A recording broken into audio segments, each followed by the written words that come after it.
அனைவருக்கும் வணக்கம். திருஞான சம்பந்த ஜோதிடர், அரியலூர் மாவட்டம்.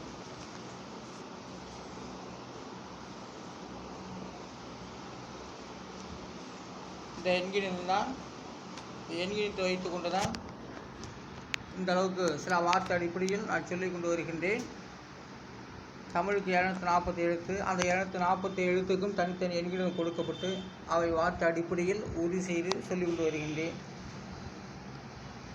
நிறைய வார்த்தைகள், எண்ணற்ற வார்த்தைகள் தமிழுக்கு. அதில் சில முக்கியமான வார்த்தைகளை எடுத்து நான் அதுக்குரிய எண்கிணத்தையும் கொடுத்து உங்கள்கிட்ட நான் சொல்லிக் கொண்டு வருகின்றேன். அதாவது இன்று முட்டைக்கோழிக்கு 5 எழுத்து. 3, 2, 9, 6, 7 இதெல்லாம் கூட்டாக 27. அதோடைய விதி என்கிறது 9. முட்டைக்கோழினா முட்டை போட்டுக்கிட்டே இருக்கிற கோழி, அதுக்கு பேர் முட்டைக்கோழி. முட்டைக்கோழியோட விதி எண் 9. அது ஆற்று போனது தான் அது. அந்த 9வது விதி எண்ணுங்கிறது ஆற்று போனது போல தான் அது. அதாவது முட்டைக்கோழி, முட்டை போட்டுக்கிட்டே இருக்கிற கோழி, அதுக்கு பேர் முட்டைக்கோழியோட விதி எண் 9. அதாவது கன்னிப்பொட்டை அப்படிங்கிறதுக்கு கன்னிப்பொட்டைக்கு 7 எழுத்து. அந்த 7 எழுத்துக்கு உண்டான எண்கிணிதம் 1, 6, 1, 6, 2, 2, 5 இதெல்லாம் கூட்டாக 23. அதோடைய விதி என்கிறது 5. கன்னிப்பொட்டைன்னா முட்டையோட பருவத்தில் இருக்கக்கூடியது, அதான் கன்னிப்பொட்டை. கன்னிப்பொட்டைன்னா அதான் முட்டையோட பருவத்தில் இருக்கக்கூடியது கன்னிப்பொட்டை என்று பேர். அதற்கு விதி என்கிறது 5வது எண்கிணத்தை கொடுக்கிறது. 5வது விதி எண் வருகிறது. அதாவது குஞ்சு கோழினாக குஞ்சு முட்டை வலையிலிருந்து எல்லா முட்டையிலையும் குஞ்சியாக பறித்து வரக்கூடிய எண்ணினை தான் 3. குஞ்சு கோழிக்கு 5 எழுத்து. 3, 1, 4, 6, 7 இதெல்லாம் கூட்டாக 21. அதோடைய விதி என்கிறது 3. அதாவது குஞ்சு கோழி பார்த்தீங்கன்னா அது விதி என்கிறது 3. எதுவுமே 3ஆம் இடத்துல நம்ம சாதாரண முறையில் இட போட முடியாது. 3ஆம் இடங்கிறது அது மிகப்பெரிய சாமர்த்தியமான எண்கிணிதம். 3வது விதி எண்ணில் நிறைய எக்கச்சக்கமான யோகம்லாம் இருக்குது. அந்த 3வது எண்ணுக்கு கிடைத்தவர்கள் நல்ல சிந்தனை, நல்ல அறிவாற்றல், நல்ல திறமையுடையவர்கள். நாடு முன்னேறணும், மக்கள் முன்னேறணும், மக்களுக்கு நல்லது செய்யணும், யாருக்கும் துரோகம் பண்ணக்கூடாது அப்படிங்கிற ஒரு எண்கிணிதான் விதி எண் 3.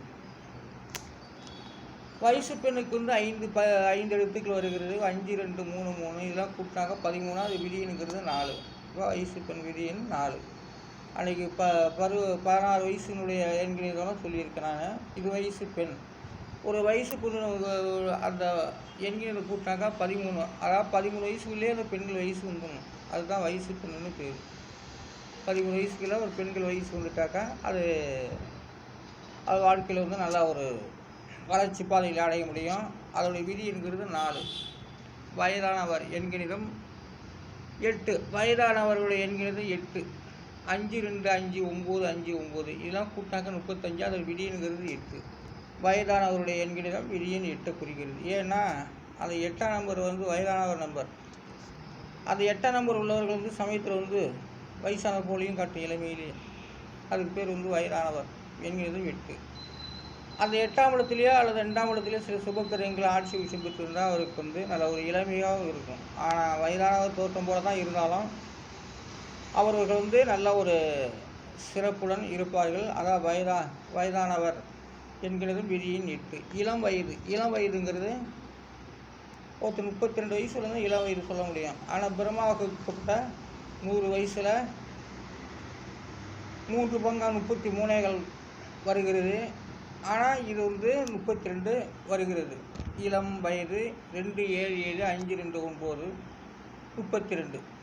அதோட விதி என்கிறது 5. இளம் வயதுனால அதோட விதி என்கிறது 5 வருகிறது. புறமா வகுக்கப்பட்டது 31. இது 32 வருது. 100 வயசு 3 பங்கா எடுத்துக்கிட்டாக்கா 3 பங்கா பிரித்தாக்கா 31 அதில் வரும். சரியாக 32 வருது. அதான் இளம் வயதுடைய என்கிறது விதி எண் 5. 32 முடிஞ்சு போச்சுன்னா அது இளம் வயது இல்லை, அது முதிர்வுக்கு வருது. அதாவது இளங்கண்ணி முதிர்கண்ணின்னு சொல்கிறோம் இல்லையா, அதுபோல் ஒரு கணக்குக்கு அது இளம் வயதுங்கிறது 32. அது 32 முடிஞ்சு போச்சுன்னா அதோட வயது தோற்றம் வேறு. அதாவது சாயத்துக்கு 3 எழுத்து வருகிறது. 1, 2, 7 1 2 7 இதெல்லாம் கூட்டினாக்கா 10. அதில் விதி எண்கிறது 1. சாயம், சாயத்துக்கு வந்து விதி எண் 1. சாயம்னா எதாக இருந்தாலும் நம்ம சட்டைக்கு போடுற சாயமோ, துணிக்கு வந்து சாயங்கள் ஏற்றுறது, இதெல்லாம் சாயத்தோட விதி என்கிறது 1. 10 விதமான சாயங்கள் இருக்கிறதாக சொல்லப்படுகிறது. அதில் விதி என்கிறது 1 தான். கலர், சாயம்னா கலர் என்ன 2 1 தானே.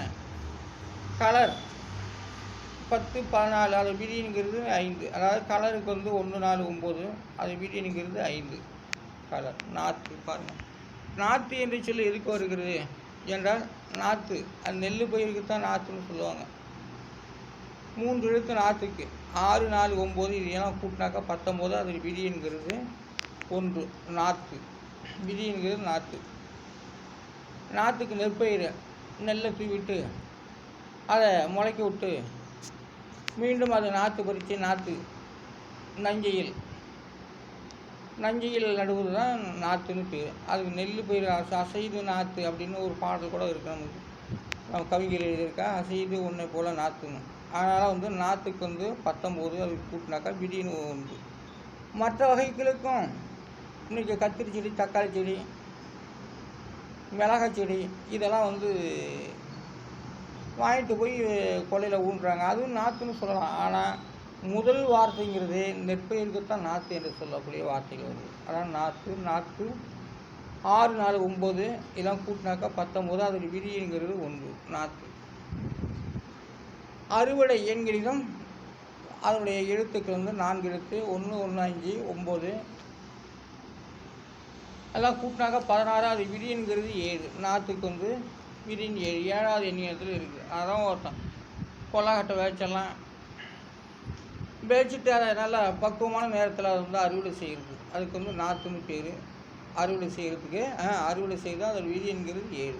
கொள்ளிடம், கொள்ளிடத்துக்கெல்லாம் 5 எழுத்து வருகிறது. கொள்ளிடம் 3 4 8 5 7. கொள்ளிடம் ஏற்கனவே சொல்லியிருக்கேன். 3 4 8 5 7 இதெல்லாம் கூட்டா 27. அது 9வது விதி எண்ணை குறிக்கிறது. கொள்ளிடம் வந்து 9வது விதி எண் அவதாரத்தில் இருக்கிறது. 9 ஒரு நேரம் மழை பெஞ்சா தண்ணி வரும், மழை பெய்யனா காஞ்சி போகும், அதான் அந்த விதியின் 9. அதுபோல் காவேரிக்கு இதை எடுத்துக்கிட்டாக்கா 3 எழுத்து. 3 8 6 4 இதெல்லாம் கூட்டாக்கா 18, அது விதிங்கிறது 9. காவேரிக்கும் அதான். அதனால் இந்த 1 5 9ங்கிறதெல்லாம் ஒரு அது காயும் ஓடும், அப்படி ஒரு கணக்கு. அது இந்த காவேரிக்கெல்லாம் 9வது விதி எண் குறிக்கிறது. காவேரி 9வது விதி எண்ணை 9வது விதி எண்ணில் இருக்கிறது. பொய்கை பாருங்கள், பொய்கை சரவண பொய்கைன்னு சொல்கிறோம். பொய்கை என்றாலே முருகனுக்குத்தான். அது பொய்கை என்று சொல்லும் முருகனுடைய வார்த்தை தான். பொய்கை 3 எழுத்து. 2 8 5 இதெல்லாம் கூட்டினாக்கா 15, விதிங்கிறது 6. பொய்கை தான் நம்ம கணக்கு வச்சுக்கணும். அது சரவண பொய்கை மற்றது அம்பாள் பொய்கை இப்போலாம் ஒவ்வொரு இடத்துல சில மாறு வார்த்தைகள். ஆனால் பொய்கை என்றால் முருகனுக்கு தான் செய்யும் பொய்கை. அது விதிங்கிறது 6. அப்போது பொய்கைங்கிறது ஒரு ஏரியாவும் இருக்கலாம், ஓடிக்கிட்டு இதாகவும் இருக்கலாம். பொய்கை, அதாவது பொய்கை முருடைய கைப்பட்டது பொய்கை, அது விதிங்கிறது 6. குற்றாலத்துக்கு வந்து 5 எழுத்து.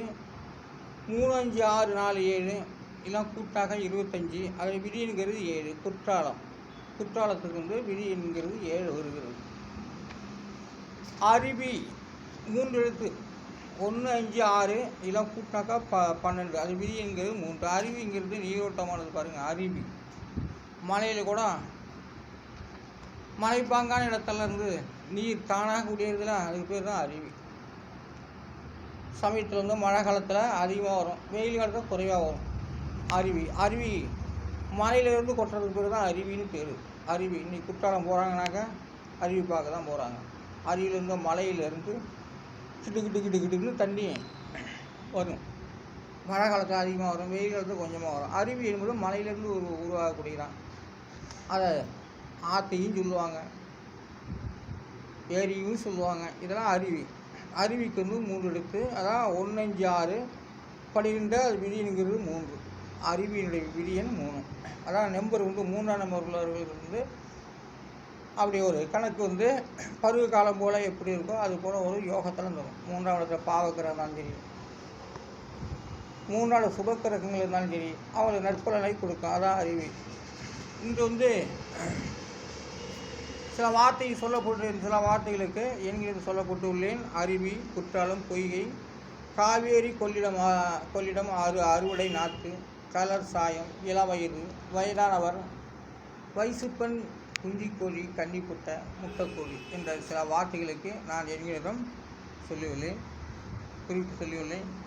இந்த என்கிறத்தை வைத்துக் கொண்டு தான் நான் உங்களிடம் அனைத்து வார்த்தைகளுக்கும் தமிழ் எண்களும் சொல்லப்பட்டு அது விதியினாக சொல்லிக் கொண்டு வருகின்றேன். அதோடைய கிரகங்கள்லாம் எப்போ சொல்ல வேண்டும் என்பது அதுக்கு ஒரு கணக்கு இருக்குது. அதனால் இந்த வீடியோ காலமாக யூடியூப் மூலமாக நான் தமிழ் எண் ஜோதிடத்தை அறிமுகப்படுத்தி கொண்டு வருகின்றேன். இதுக்கு எல்லோரும் ஆதரவு கொடுங்க. உங்களோட லைக்கெலாம் கொடுக்கலாம், உங்களுக்கு சர்ப்ரைஸ் கொடுங்க, பீப்ஸ் பண்ணுங்கள். பார்வையாளருடைய அனைவரும் இதுக்கு ஆதரவு கொடுத்து நீங்கள் வந்து சர்ப்ரைஸ் பண்ணுங்கள். இது வந்து தமிழ் எண்ணியல் ஜோதிடம். ஆனால் இது வந்து நாடகம், பாட்டு, சினிமா போல் இல்லை. இது வார்த்தையால் சொல்லி கொண்டு வரக்கூடியது. இதுதான் நம்ம வந்து ஜோதிடத்திலேயோ மற்ற எங்கேயோ எதாக இருந்தாலும் இதுதான் முக்கியமாக இந்த வார்த்தையை தான் நாம் பயன்படுத்துகின்றோம். அதனால் வந்து இன்னைக்கு குந்திக்கிட்டு ஒரு யோசிக்கணும் அப்படின்னால இந்த எண்ணிலிருந்து தான். அதனால் இந்த தமிழ் ஜோதிடத்தை எல்லோரும் ஆதரிக்கணும். எல்லோரும் பாருங்கள். எல்லோரும் பாருங்கள், பார்த்த பிறகு யோசனை பண்ணுங்கள். இதுதான் என்கிறது ஜோதிடம், தமிழ் என்கிறது ஜோதிடம். அப்படின்னாலே இந்த ஒரு இடத்துக்கு தகுந்த பலன்களை சொல்வதுதான் தமிழ் ஜோதிடம். அதை எழுத்துக்குண்டான என்கிறதும் தான் ஜோதிடம். இது ஜோதிட வரிசைக்கும் தமிழ் வரிசைக்கும் நான் சொல்லிக் கொண்டு வருகின்றேன்.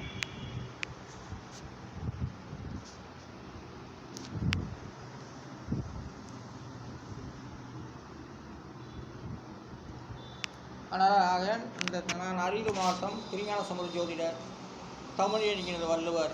நன்றி, வணக்கம்.